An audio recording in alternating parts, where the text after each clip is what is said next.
दोस्तों, साल्विया एक winter season का फ्लावरिंग प्लांट है जो सीजनल ही होता है। आज मैं बताऊंगा कि इसे किस पोटिंग मिक्स में और कितने इंच के गमले में लगाना चाहिए। जानने के लिए पूरा आखिर तक जरूर देखिएगा।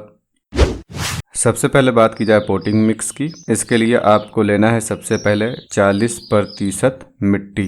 यदि मिट्टी में कोई बड़ा ढेला हो तो उसे हटा देना है। मिट्टी जितनी सूखी और बारीक होगी, मिट्टी के साथ खाद और दूसरी चीजें मिक्स हो पाएगी। इसके बाद आपको लेना है 30% कंपोस्ट। किसी भी टाइप की फुल डीकम्पोज कंपोस्ट को ले सकते हैं। किचन वेस्ट कंपोस्ट को भी, वर्मी कंपोस्ट को भी, काउडंग कंपोस्ट को भी और यहाँ तक कि गॉट मैन्योर को भी। और आप चाहें तो 2-3 कंपोस्ट को मिला के भी ले सकते हैं। 30% कोकोपीट को लेना है।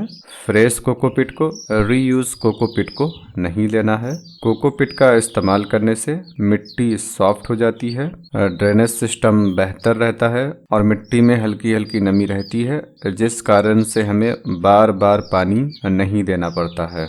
यदि आपके पास नीम केक है तो 10 इंच के गमले के लिए 50 ग्राम नीम केक को भी ले लीजिए। बॉन मिल है तो आप उसे भी 50 ग्राम ले लीजिए। यूज नहीं करना चाहें तो मत कीजिए। इन सभी को अच्छी तरीके से मिक्स कर देना है। साल्विया विंटर सीजन का एक फ्लावरिंग प्लांट है। इसे सीड के माध्यम से ग्रो किया जाता है। इसकी सीडलिंग सितंबर-अक्टूबर महीने में की जाती है, यहाँ तक कि नवंबर में भी कर सकते हैं। इसके पौधे को आप नर्सरी से खरीद कर ला रहे हो जो पॉली बैग में लगा हो या फिर ट्रे में लगा हो, या फिर आपने खुद सीडलिंग की है, तब जो मैंने पोटिंग मिक्स बताया है और जो मैं आगे बताऊंगा उनमें से किसी में लगा लीजिएगा।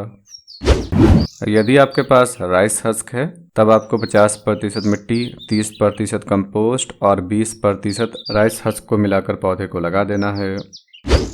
यदि आपके पास कोकोपीट या फिर राइस हस्क नहीं है तब आपको लेना है 40% मिट्टी, 40% कंपोस्ट और 20% सैंड।